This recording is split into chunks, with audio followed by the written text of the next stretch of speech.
really, really excited to start this panel discussion. I think it was one of the biggest one that was ever done in the UK and Ireland. I'll introduce myself. I'm Leor Eliashiv, and I'm the UK and Ireland country manager at Reflectiz. At Reflectiz, in the last couple of years, we've been helping companies to see what's happening on their browser and payment pages, especially the third-party tools and scripts that are running behind the scenes that most teams can't fully see today. We're going to be talking about a big question. Who really owns payment risk when PCI compliance alone is not enough anymore? You know, PCI DSS version 4.0.1 added new rules around payment and web payment security, especially the requirements of 6.4.3 and 11.6.1, because attackers are now targeting the browser itself. It's not just the servers. And here's the problem. A company can pass an assessment, a PCI assessment, while customers' payment data is still being exposed to third-party scripts, tracking pixels, or tools that changed after the last security review. That's the gap that we're going to be discussing today. Today's panel brings together different perspectives for this problem. We have the standard body that writes the requirements. We have the payment side that processes the transactions. And we have the enterprise security teams that are actually responsible for protecting customers on a daily basis. So let's meet our panel. We have over here Una Dillon, who is the Regional Director Europe at the PCI Security Standard Council.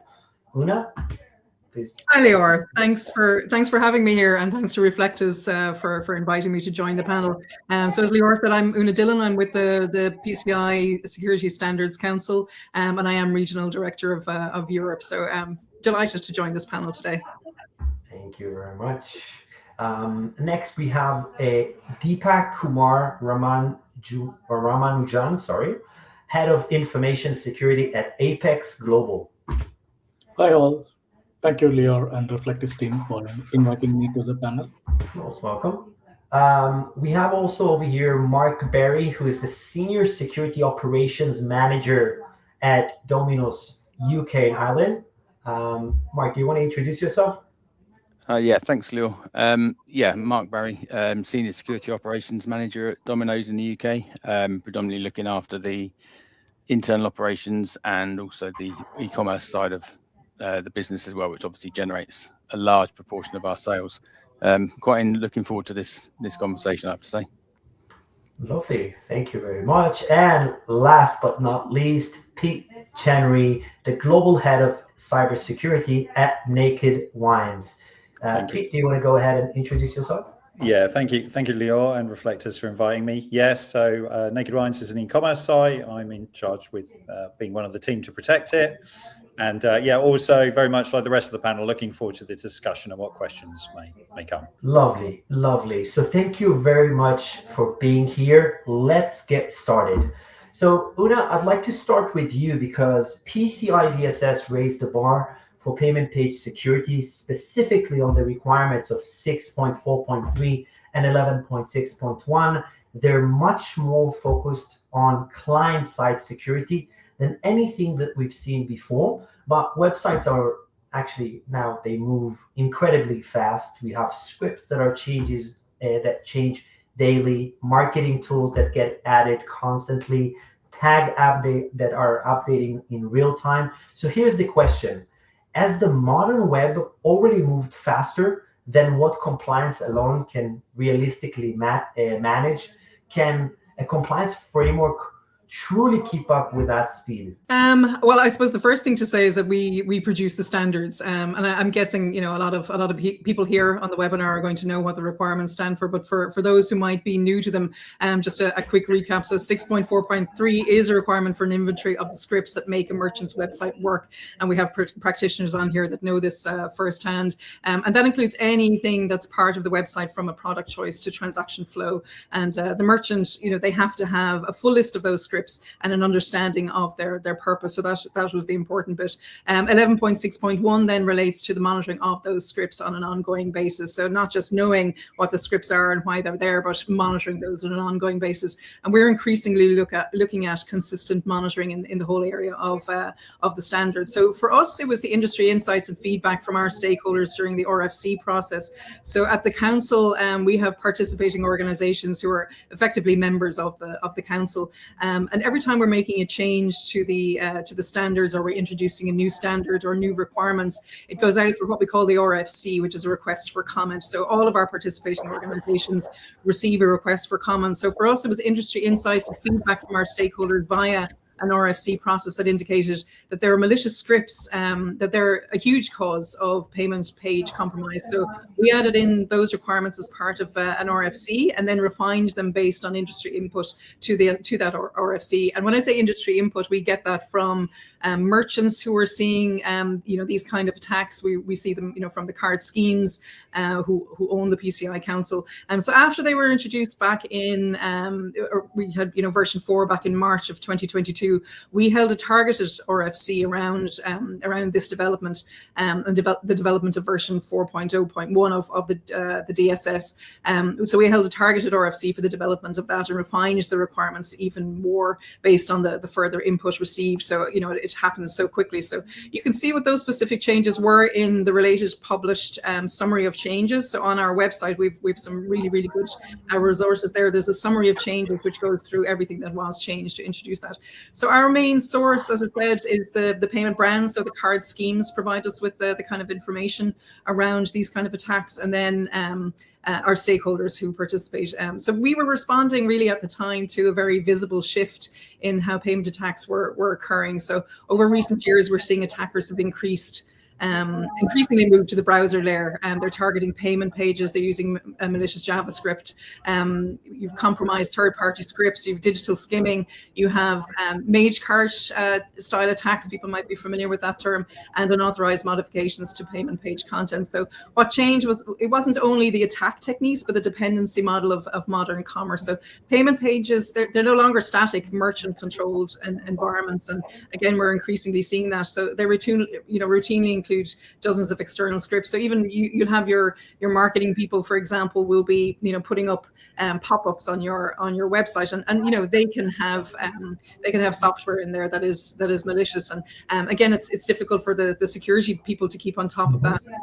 What changes are being made. So the requirements were introduced because the traditional controls were really no longer sufficient on their own. So as I said, organizations, they need visibility into what the scripts are executing. They need authority over those on what should be present and the mechanisms to detect tampering in real time.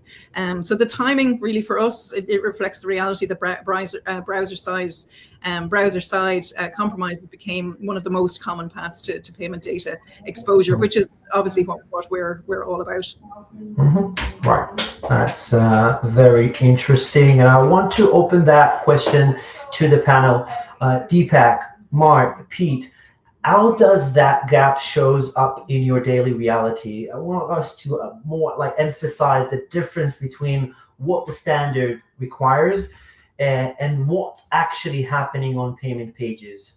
So I think from our side, obviously we're PCI compliant as well, so we've followed all the standards that have come in and everything like that. But the biggest thing from our side is maintaining customer confidence and managing that reputational risk. So as much visibility as we can possibly get in the user journey and certainly the payment process, that's kind of number one to us. People lose confidence in what we're doing, then there are other pizza brands available. Interesting. I would echo that. I think also there's a daily reality of tracking, tags, marketing that all needs to be kept up with. You're absolutely correct. The landscape has changed over the last few years. The days of just having some static content is long gone, and there's lots of third parties, particularly lots of smaller third parties as well as large players that companies use. And actually, the reality is the business keeping on top of that, as well as the security team. That's the very definitive change we've seen. And absolutely, it's all about confidence, following the standard and getting that visibility, what's running. Yeah, to answer Leah's question, what requires from the standard, what is happening in the payment page, and I would like to start with why, because Una mentioned about the MACAT attacks. It's one of the type of attacks, and if we go back to the standard evaluation from 2018, version 3.2.1 to 4.0, it took a 4 years gap nearly, approximately, right? So what happened between that when the standard was released at 3.2.1 at 2018 May? The attacks were seen early in 2019 related to MACAT attacks, and the sophistication of the attacks happened at the browser layer where the consumer using their details to purchase something online. So the risk started, and council have seen this very closely. The number of attacks which has happened is quite large in volume, right? And the type of risk which PCI DSS addressed that point of time, it addresses almost every area: identity management, perimeter security controls, whatnot, right? But this area is a gray area because it happens in the browser level in the consumer, where the companies who does, they may not be at that seat, right, as a buyer, unless otherwise you are testing everything, right? Even though you test everything, these are something which is behind the scenes, especially the JavaScripts. We can't live in the e-commerce world, or none of the internet applications works without Java. You need dynamic pages, right? Dynamic HTML, dynamic JavaScripts. Everything is behind the dynamics, right? So that comes in the runtime. There's a lot of scripts which are running behind the scenes. It could be, putting some marketing scripts or something for marketing in the page. It could be doing something else behind the scenes. It is collecting the card details, or it is doing a pixel and cookie tracking, etc. Right. So the standard, as mentioned by Una, 643, the requirement came in to say, look, you need to know what is happening in the consumer side payment pages, right? So the inventory is a bullet point 3 according to the order. What they say is you really need to know like what is happening, what is being changed at runtime, and the monitoring control of 11.6.1 is about you need to monitor almost in real time, right? What scripts you're using, why it is being done, do you have an inventory on it, do you have a business specification on it, and are you monitoring it? And if you're monitoring it, how do you avoid the integrity issues? Something is changed, it has to change real time, or almost on every moment, right? So the security settings were introduced by the council. If you read the standard, or if everybody's read the standard, the sub resource integrity and things pieces comes into picture. And first of all, we need to have the inventory. When was the script modified, who the script belongs to, and is the script coming from your company, or the script belongs to the third party, the fourth party. And the applicability notes goes 4 paragraphs in detail. A, the entity, if they're running any scripts on the payment pages. B, if they're using a third party hosted payment page, iframe, etc. C, if they outsourced it, they are responsible, and the service provider has to give the details. This is what it's going in 643 applicability and 1161. And the risk is wider because it's unknown on a unless you use the sophisticated tools to sniff through that to make a real-time mimic of the consumer experience. There's no way to know everything in detail. Even the companies are building everything, every software on themselves. Yeah. So from what I'm hearing is this: like compliance will give companies a baseline, but the real security needs to be continuous visibility. So I want to go to the next question, and I want to take it with Mark. Mark, Domino's runs one of the busiest online ordering platforms in the UK. Your checkout environment changes constantly. Promotions, campaigns, third-party integrations, experiments. Security teams already deal with alert fatigue every day. So how do you continuously monitor what is happening on payment pages without creating even more noise? And another question to follow up with that, like what does that actually look like operationally?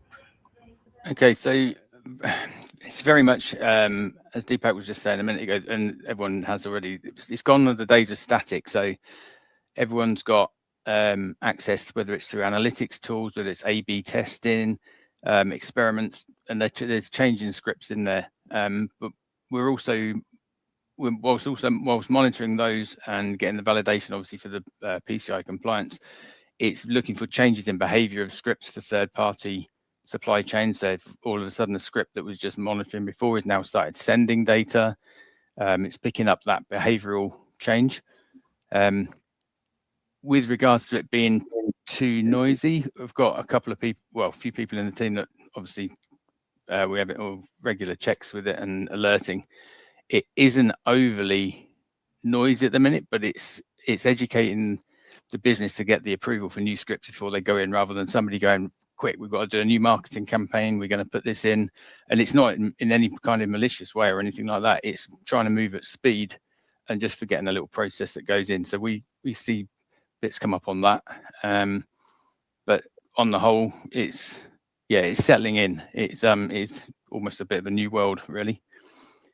From that static, here's my code, put it into delivery, nothing can touch it in between, because there's so many integrations and third-party JavaScript plugins that can affect and change your payment and your user journeys.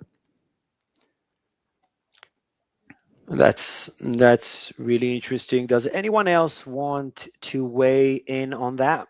I can on one point. I mean, I think the other baseline control really is content security policy. So restricting what scripts can run, and that using those directives, I think helps bring a baseline on what can run on a website. Obviously, different companies implement that in different ways, but I think it's probably a key baseline control to at least eliminate some of the noise that can come from running an e-commerce site effectively. Interesting. Anyone else want to weigh in on that? Well, I guess for me, so I'm actually quite new to the council, so I think a lot of people sort of came to me with questions, and I'm seeing those with fresh eyes. And what I heard a lot from people was, why is the council looking for this? And we have 30 different scripts running. Do we really have to look at all of them? And the answer is, I guess for us, we're letting people know what the issues that are out there that we are seeing. We've talked about them all already here, and hopefully we're coming up with a basic security measures for that. So it's really how secure you want your business, and we talk about a point in time compliance. Again, the council doesn't really have anything to do with compliance. We produce the standards and we put those out into the public and hope that people comply with the standards. The card schemes and acquirers obviously enforce compliance, and they can talk to you. Your acquirer can talk to you as a merchant around what you need to do in this regard. But talking to the experts like Mark, Pete, and Deepak here, you really do hear what people are doing to secure their business. Unfortunately, it is a reality. We're seeing so many new things, especially with AI. We've seen various risks that are coming into the environment with AI. We really don't know or understand the extent of it yet, but we are looking at it for the council's perspective. We're providing guidelines on using AI for assessments, for example, and we will continue to provide guidelines, and we have podcasts and so on AI and what's happening with AI in the industry. But I think in terms of these particular requirements, it is to say that you can be scammed through any of your scripts, and they will go for the weakest link. And I guess in a lot of cases it can be human error, that you might have all of the security measures in place, but if you're not monitoring those on an ongoing basis, it can be that gap that allows the criminal elements to get in. So you really do need to look at that sort of continuous assessment of how things are going. But I would say it's probably timely that the data security standards, the DSS, is actually going out for RFC again on the 3rd of June. So if anyone has any strong opinions on any new requirements around this area, we'd love to hear from you. So that RFC goes out to all of our participating organizations. So that will start. I think the last time we had an RFC on the DSS, we had about 6,000 submissions on that. So it's a big thing, but I guess we're going to hear more on this these particular requirements. So that is coming out on the 3rd of June, and I'll put the link into that page in the comments section here, so everyone can link to that. So that's going to go out to our participating organizations, and would love to hear more from anyone listening that has an opinion on it. Yeah, like to add more on, give different perspective, right? The third party, right, requirements 12.8.2 and 12.9 going, hand in hand with this, because one, knowing the third parties, two, listing the third parties, then, you get to know who's the third party is doing and what, right, for the business. That includes JavaScripts.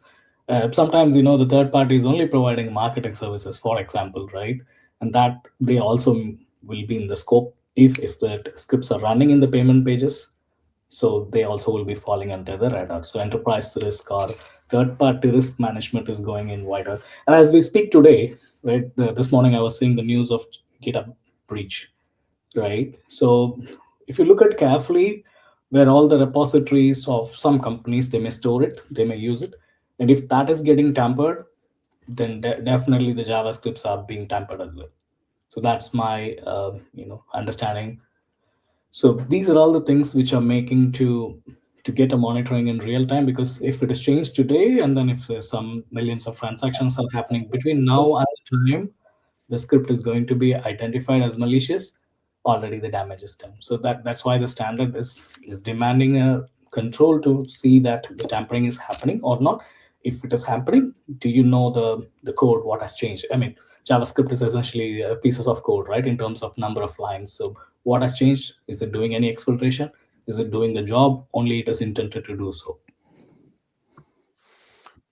Love it. And now, and Una already opened the door on that specific one. A panel won't be a panel without talking about what makes life a little bit harder and good, which is AI. So I want to ask a question to the whole panel. As AI speeds up development and third-party integrations, companies are actually pushing code live faster than ever before. Sometimes tools get added before security teams even review them. So how do you still trust what's actually running on your payment pages? Pete, I want to start with you. You've spent years connecting security with business operations. I'd love to ask you how AI changed this challenge. Well, I'm going to lead with, I don't think we know yet, and we may not even know in another 5 years. I think obviously AI is changing that landscape. In terms of tools for defense, you've got code review, you've got scanners, you've got a variety of defense in depth. And that's where I think from a defender point of view, that's where it adds. So you can employ defense in depth, tools will get more AI features added, but it's not a universal panacea. And I think we're going to see more development over the next 12 months than possibly we've seen in the last few years. So, and, my heart goes out to Una on this one, because I suspect many of those submissions will be around AI attacks and styles of vulnerability hunting compared to what can be used for defense. So, Leor, I don't know if that fully answers your question, but hopefully that opens it up to the rest of the panel. No, yeah, absolutely. And I would love also to ask Deepak and take that question to Deepak. And I'd love to hear from the payment industry side. Does AI make vendor risk easier to manage or harder?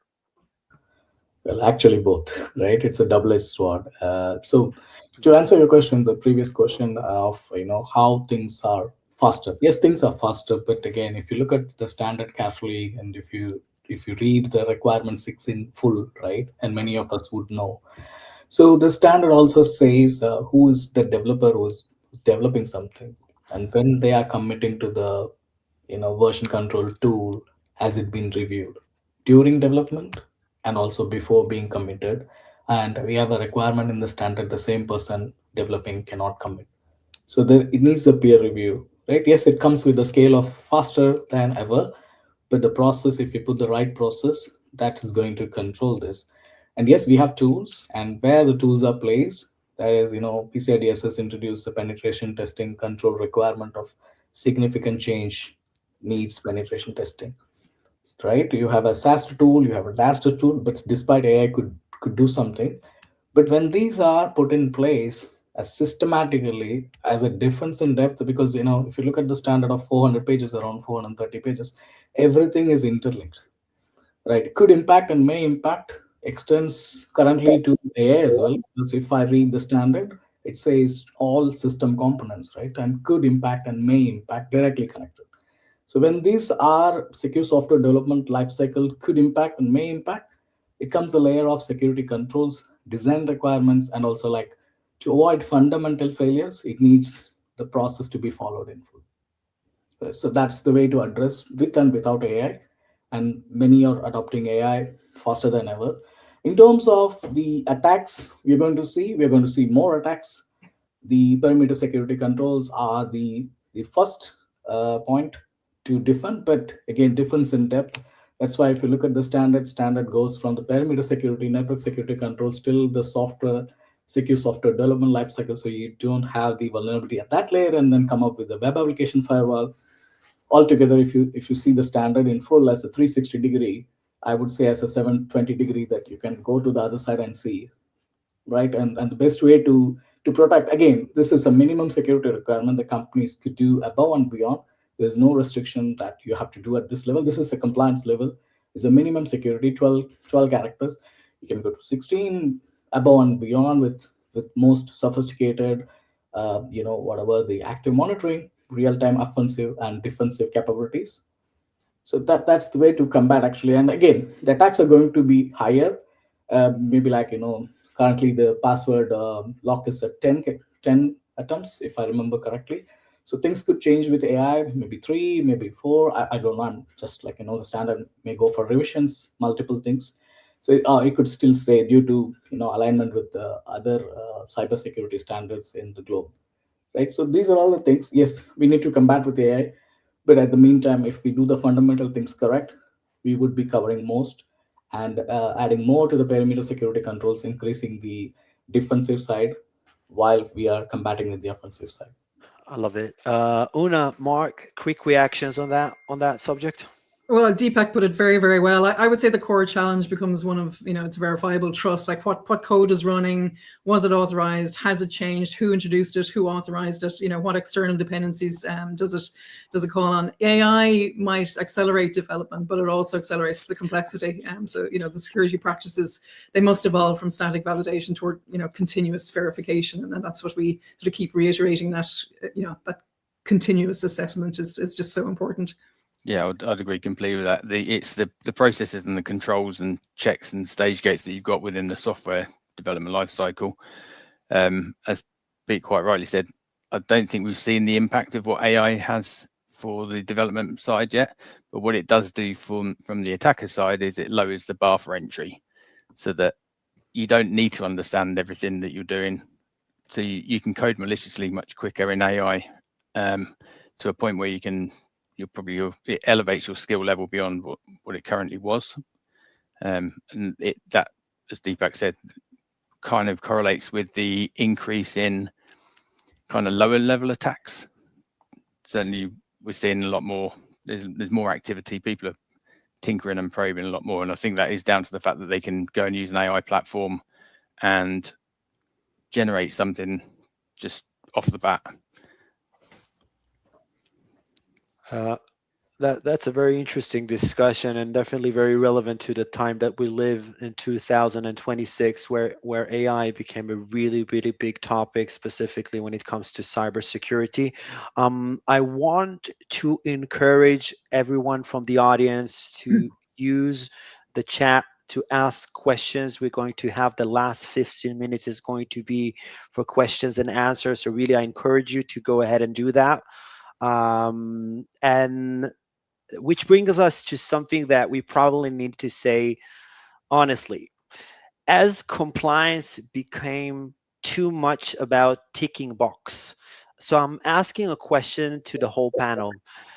Really, compliance accidentally created like a mindset where companies focus more on passing assessments than continuously securing payment pages? And if that's true, how do organizations use compliance as a starting point instead of the finish line? Una, I want to start with you. I know that it's probably an uncomfortable question for someone that representing the standard body, but I think it's an important one. Well, I would say that most mature security leaders would acknowledge that risk. You know, audit readiness, it demonstrates that control exists and can be evidenced. Security readiness is more about whether those controls are effective against evolving threats in operational conditions. And an organization can successfully complete an assessment, but still have blind spots. You know, as Deepak mentioned, you know, that the standards are really sort of a base point. You know, there's a lot more that organizations can do, but, you know, the blind spots are things around unmanaged third-party scripts. You know, it was already mentioned that you could have so many third parties. You need to have, you know, control over who they are and what they're doing. You've got unauthorized browser changes, weak inventory processes, or, you know, insufficient monitoring that we've mentioned already. So, you know, PCI DSS was never intended to be viewed as the ceiling for security. It's a strong baseline, but resilient security requires organizations to operationalize, I guess, those controls continuously. So I guess the danger arises when compliance becomes treated as more of a substitute for security maturity rather than a component of it as such. Gotcha. Mark, from your point of view, do you see that checkbox mentality in how organizations approach these requirements? Certainly, it shouldn't be seen as a tick box. Obviously, it's a great thing to get your attestation and be signed off as being PCI compliant, but that's the foundations and the building block to then put all the rest of the business processes and then all the other checks and balances that you have in the business and certainly within the security domain, so that you can use that as your baseline and build on it. It doesn't automatically mean you're bulletproof because you've got compliance, but it's pointing you in the right directions in what you should be doing, that you can then build on that as a company. Pete, Deepak, what's your view on that? Yeah, so definitely it shouldn't be seen as a tick box, because one, I mentioned the standard is a minimum baseline, but the standard, what I see in my experience is prescriptive in nature, unlike any other standard which you, for example, ISO 27001, I may be wrong, okay, put a caveat on that point, or you put any other standard, cyber essentials, those are not 453 pages like PCI DSS 4.0.1, right? It does not give you the control alone. It gives you the guidance. It gives you the implementation. It also tells you why that is important, right? So on the implementation side, a CISO or information security team, if they read it, they have to read it line by line, word by word, and then implement the controls, which provides appropriate security, right? And when shift along to the GDPR point of Article 32, appropriate, what is appropriate? And UK ICO has put in the website, if your PCI DSS compliant, we take that very seriously, and it is a guarantee that nobody should take it as a tick box, because ICO has said, if you're PCI compliant, we expect you to be what degree of compliance you are there on the time something bad happens to your organization, and we see through that angle. That's ICO stance, information UK ICO stance. So definitely it's not a tick box. If somebody is seeing that as a tick box, they should change that mentality, culture, whatever it is in their organization. That's not good for the organization, as well as it's not good for the entire economy, right, as a world. So second, the standard is 453 pages, which is much more helpful for any beginner level to an expert level. If they read it, they do understand. It takes time. 453 pages takes time to read it. But if somebody has read it, I've read it multiple times. Probably I would have read it 10 times, right? So that helps you to breathe through it, and then you can visualize what wrong can happen and why that point is important. For example, a WAF rule, tampering of a JavaScript, what could go wrong? And if you think on the business risk, right, that's the curse of the information security, that we have to take it to the business risk rather than an information security risk or a compliance risk, which is eventually falling back to a tick box. I hope that answers that your questions, Leor. Yeah, very, very well. Now, let's talk about something that makes this even more complicated, what we call organizational silos. Now, I want to take it with Pete. Pete, in most companies, marketing owns the pixels, digital teams own the customer experience, security owns the risk. But when a script helps revenue while also creating some kind of like security concerns, who actually gets the final say? Have you ever asked to stop something because the client side risk was simply too high? Well, I think we've all been in that position. If you've ever worked in an e-commerce company, right? There are different groups, or with different agendas. You're all trying to get to the same point, but sometimes there's a significant amount of risk involved, which is why due diligence exists, right? There's legal checks, there's compliance checks, there's security checks. I think the majority of relatively mature companies have a mechanism or facilitation for somebody to have the final say, whether that's a CTO, a CISO, the CEO. And I think that's probably the best most organizations can do. Back to your previous point, no compliance standard covers every aspect of security. It's simply too broad. Mm-hmm. And therefore it's a, what would you say? It's a group effort as a company to try and achieve those objectives and aims. I think one of the problems sometimes comes when there's not enough visibility or experience, and getting that visibility into what the script does, how it works, what is the organizational behind it. I think that's probably key to make informed decisions. All businesses take risks. And yeah, absolutely. Sometimes there are discussions that can be, difficult within organizations, but they overcome them with good governance and controls. Very interesting. Mark, Domino's is a high volume business, so every second of checkout speed matters. So how do you balance strong security with business speed and customer experience? So that's kind of that's the balancing act, as people probably testify. We're obviously working towards the goals of the business, as every other department are, moving the company forward. Obviously, we want to sell more, go faster, and as everyone wants to. We have a good balance between risk and reward. You can't do everything without there being an element of risk. It then comes down to the risk owners and the appetite of even sometimes the board on what they're willing to accept to put in. Generally, it doesn't get that high, and people are generally pretty sensible about what they're doing. A lot of the time, it can be just down to how quickly people want to move on a new initiative. Certainly, like the marketing trends against all of the aggregators, the likes of Just Eat, Uber Eats, and the likes. We try and compete price-wise and deal-wise with them, so that there's quite a lot of quick-moving or fast-moving parts within the business, and it is just a matter about balancing the risk against reward and having a sensible, grown-up conversation most of the time. I think along those lines, Leor, I'm distracted by someone asking how audit process can be made easier. I would highly recommend ISA training, and we're seeing people increasingly doing that. So you have your QSA, your qualified security assessor, that comes in to do your assessments. Having an ISA, an internal security assessor in the organization, can really, really help. And the likes of Domino's and Naked Wines, they're stores that want to sell their goods to customers, and really that's the main aim. We, in our part of the industry, our small part of the industry, we know the issues that are there, and it's part of our world to secure those.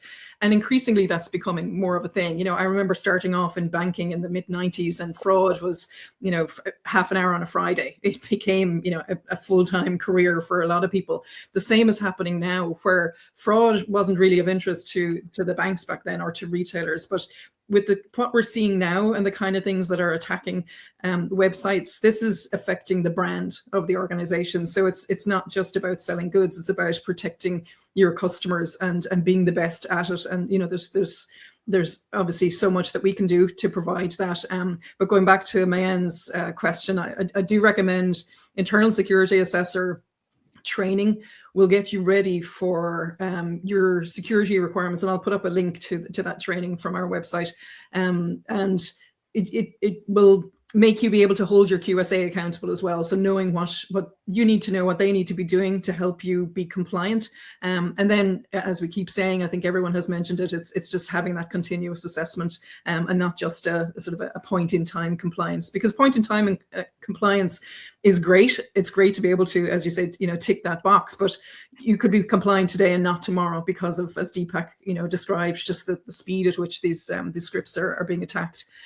So yeah, training, keeping yourself informed is first and foremost, I think, hugely important.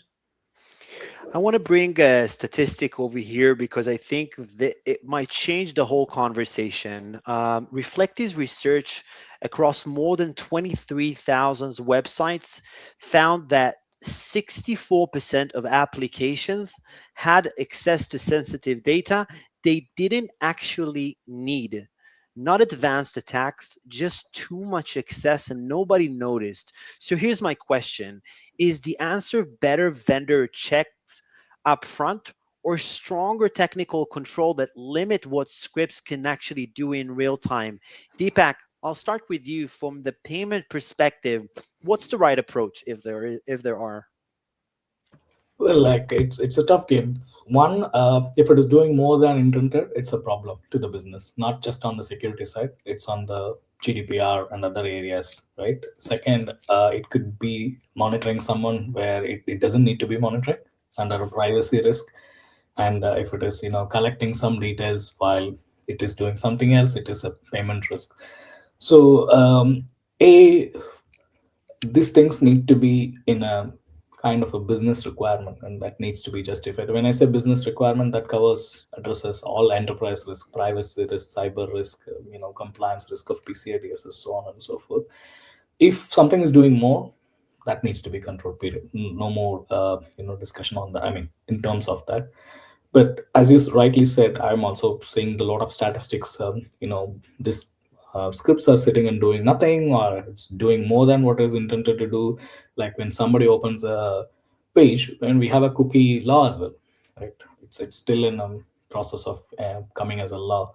So we have a privacy and electronics communication regulations, PECR, so on and so forth. So these things needs to be done. Otherwise, it's going into a penalty mode. It impacts the reputation of the business. That's how it should be seen, rather than seeing at a script and doing more. It's going to get an impact to the business, whether it is from a third party or a fourth party. And to add on to the last question, what you said, who has the stop game?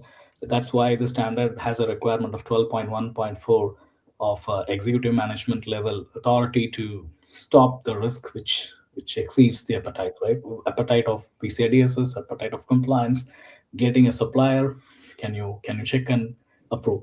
That's the stop game, right? So now all the change control process of PCI DSS 6.5.3.2, that stops all the issues if it is rightly implemented. Right. Una, does PCI DSS have a view on this? I'm talking about in the context of vendor vetting versus technical restrictions.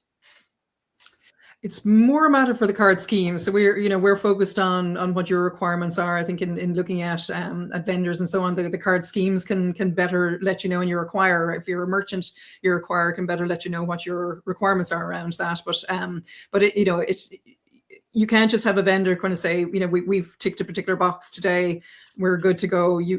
I'll keep going back to that sort of continuous assessment being really, really important. But I think, your best course of action is to talk to your acquirer first about your needs with third-party vendors. But to Deepak, or to Deepak's point, or your point around seeing an awful lot of information in there that is not required, having those kind of audits on a regular basis and seeing what's in there, who put it in there, was there an authorization on that, who was responsible for that, why do we have that data? Asking those kind of questions through the security department is very important. But first point of contact would be your acquirer and then your card scheme. Again, I won't send more links, I promise, but on our website, you can go directly to the people at the card schemes who look after PCI.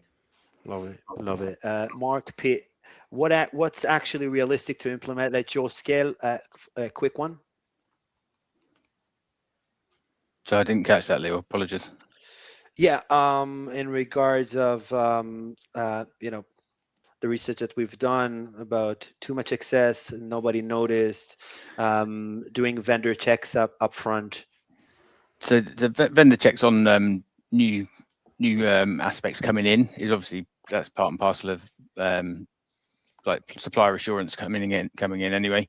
The level of access that particular script might have over data that it's on a page, whether it's the delivery page or the payment page, we run it about the same as we would for user access reviews. So the same principle, this script's got access to this data.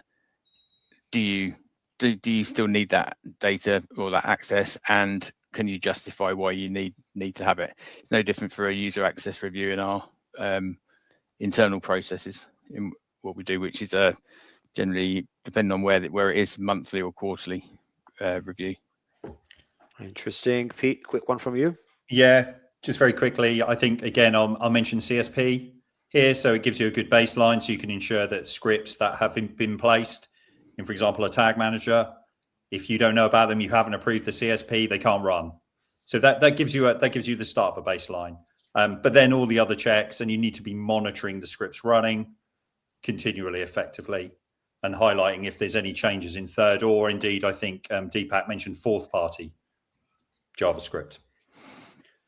Gotcha. Okay. Now, because we're coming up on time, I want to finish with one quick takeaway, a question that we had over here from the audience. Looking into the future, what is the most valuable missing pieces for payment security? Well, I know I've said it a few times, but I would say that continuous visibility and inventory accountability for all scripts, executing within your payment pages. So, you can't secure what you can't continuously identify and verify. So, a lot of organizations still lack a definitive inventory of scripts, understanding of dependency chains or mechanisms to detect unauthorized browser side changes quickly. So whether achieved through technical controls, governance frameworks, or operation processes, continuous awareness of the client side environment would significantly reduce today's blind spots. Yeah, I would just very quickly add to that, the ability to alert on that continuous change if there's something that crosses a baseline or carries a risk. So yeah, that ability to alert into the company, the organization, the cybersecurity team, whichever, that's really important. Okay, we have another question. During shopping holidays like Black Friday, there are code freezes are standard. What other actions do you take to prepare for this time?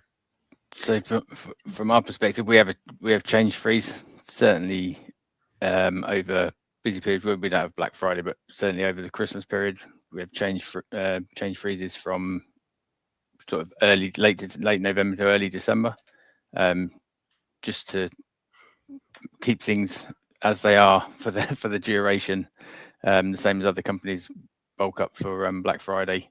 I would imagine they also have change freezes. I don't know, Pete, do you guys do Black Friday? No, but Christmas and Thanksgiving is obviously quite a busy time for us. We have a kind of CI/CD deployment. So we just go into something called heightened change awareness. So similar to a change freeze, but we still may make deployments if needed. Another question we have over here in one sentence: what's the biggest misunderstanding companies still have about client-side payment risk? Una, let's start with you. I'd say, again, going back to the vendor piece, so I'd say the perception that if the payment provider is secure, that the payment page itself is secure. So in reality, the attackers, they're increasingly targeting the layer around the payment transaction rather than the payment processor itself. So a compromised script executing in the browser can intercept sensitive data before encryption or transmission, protections become relevant. So again, store merchants, they sometimes focus heavily on protecting infrastructure and underestimating the browser as an active attack surface. So I would say the modern payment page is effectively part of the security parameter now, and it really, should be considered or governed accordingly. Deepak? Yeah, so I would like to start with what Una said about previously talking to acquirers, right? So that's the first thing. One assumption could go wrong, right? So what level of compliance, that's something the acquirer as a FAQ question in PCI DSS. I don't remember the number. Maybe it is 1432. We have an FAQ there. So the challenge is if the merchant is SAQ-A, it's a complete outsourcing, right? And they have a very minimal control. But you do have other SAQ-A-EP, SAQ-CVT, so on and so forth. So there is a line of demarcation where with it, who owns that risk at that area and where the buck stops, right?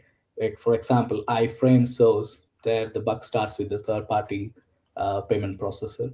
So these are all the thin lines of things, and where I see that assumptions could be made, but the assumptions could go wrong unless it is properly dissected to understand where things are. They should actually see the page, go to the developer console to see the page, how it is written, what happens, what they do, what other scripts are doing, and that's the way to take it up. And I see as an assumption could go wrong. That's a common thing with many implementers.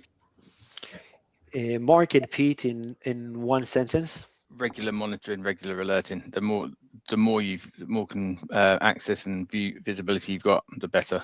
Use CSP just to control what you've got to look after and monitor as much as you can. Love it.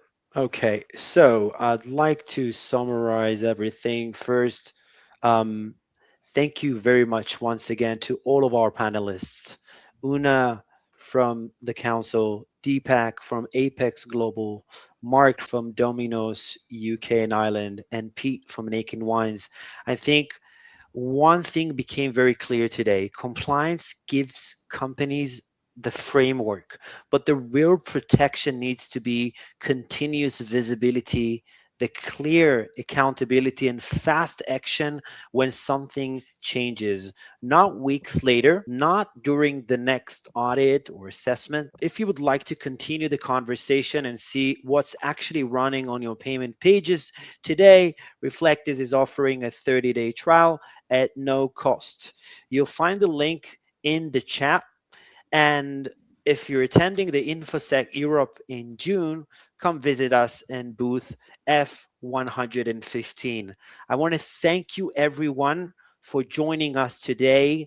Thank you very, very much. Have a lovely one. Cheers.